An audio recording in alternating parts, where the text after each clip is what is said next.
Bienvenue si vous nous rejoignez sur LCI en ce lundi 1er janvier 2024. Vous écoutez le temps de l'info et les chroniqueurs en plateau avec moi sont Richard Verly, le lieutenant-colonel Vincent Arbarotier, Masha Kondakova et bien entendu Gallagher Fenwick qu'on ne présente plus vu qu'en fait il vit ici. Donc on peut le croiser la nuit, le jour, les jours fériés.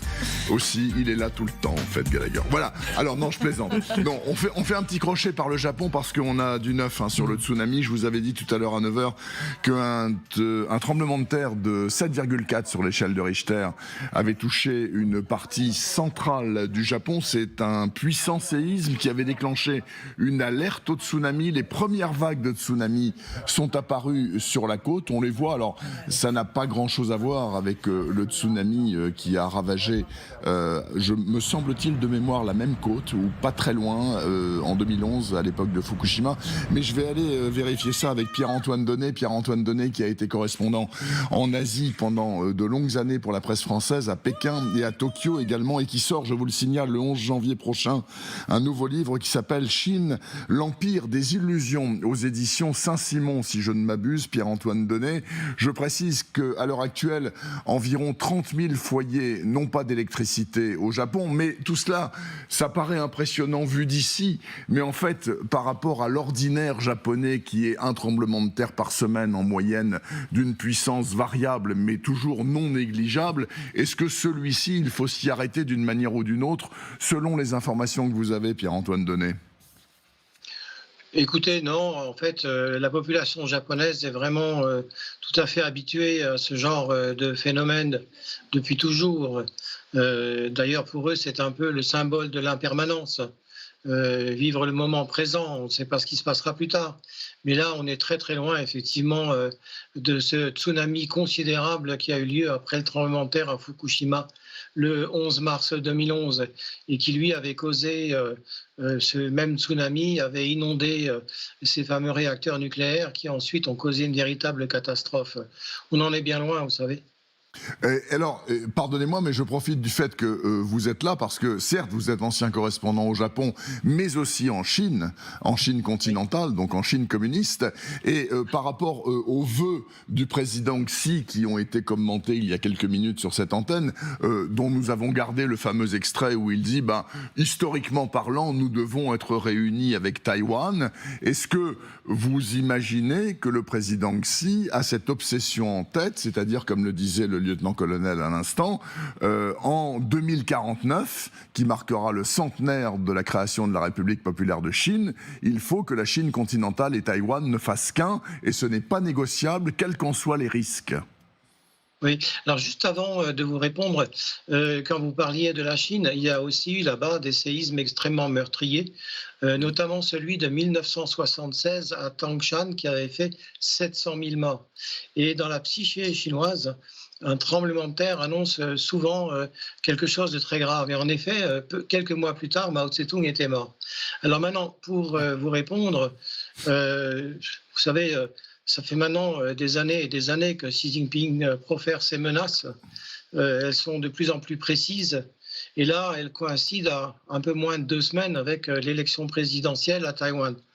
Donc, encore une fois, c'est pour faire peur, pour essayer de faire en sorte que la population taïwanaise préfère éviter ce conflit soi-disant annoncé. En tout cas, c'est ce que dit Xi Jinping. Et donc, en fait, d'influencer le vote le 13 janvier à Taïwan. Je pense qu'il n'y parviendra pas pour une raison très très simple, c'est que la population taïwanaise, elle est elle aussi vraiment habituée à ces menaces. À vrai dire, elles existent depuis plus de 70 ans maintenant, depuis l'arrivée effectivement du Parti communiste chinois au pouvoir à Pékin en 1949. Et est-ce que, comme le disait aussi le lieutenant-colonel Arbarotier il y a quelques minutes, à supposer qu'un jour les Chinois continentaux décident d'envahir Taïwan, bon, n'imaginons pas une réplique américaine, etc., auquel cas j'en reviens à mon propos liminaire qui serait que c'est la Troisième Guerre mondiale garantie nucléaire et que tout le monde est vitrifié et l'affaire est réglée, mais est-ce que, dans ce cas-là, d'une invasion terrestre de Taïwan, le petit poucet qu'est Taïwan, même s'il s'entraîne s'entraîne à cela depuis des années, peut, d'une façon ou d'une autre, résister au tsunami de l'armée chinoise, qui compte des millions d'hommes, des capacités navales phénoménales et aériennes également. Oui. Alors, il y a plusieurs facteurs que je voudrais essayer d'expliquer brièvement. Le premier, c'est que Taïwan est une île, hein, et donc débarquer sur une île, c'est beaucoup plus complexe qu'une invasion terrestre. Et à vrai dire, l'armée populaire de libération n'en a jamais eu l'expérience. Oui. Donc ce serait une première. Alors maintenant, le deuxième facteur, c'est la résilience de la population taïwanaise d'une part, les préparatifs de l'armée taïwanaise de l'autre, et bien entendu, s'il n'y avait pas d'aide, notamment américaine, l'île de Taïwan et les petits îlots tout autour qui sont sous son administration seraient peut-être un jour envahis. Mais la technique employée par l'armée taïwanaise, c'est celle du porc épic, c'est-à-dire de faire en sorte d'infliger les dommages maximum aux agresseurs. Et là, il y a effectivement des préparatifs qui sont menés depuis maintenant bien longtemps et qui montrent bien à l'ennemi en face que les dommages seraient vraiment très très forts. Et derrière tout ça, le contexte est aussi que en fait, les pertes humaines seraient évidemment considérables, mais des deux côtés. Or, pour les foyers en Chine continentale qui longtemps se sont vus imposer la politique de l'enfant unique, oui. Comment réagiraient-ils s'ils perdaient leur fils unique? Ce serait absolument dramatique. Donc, vous savez, cette guerre qui menace, Xi Jinping qui menace, qui gronde, qui montre ses dents, pour le moment, ça n'ira pas très loin, d'autant plus que l'équilibre des forces dans la région fait en sorte que l'armée populaire de libération perdrait sûrement cette guerre, ce qui aurait des conséquences dramatiques pour le Parti communiste chinois et surtout son maître du moment, Xi Jinping. Pardonnez-moi, mais ce que vous avez dit m'amène une dernière question.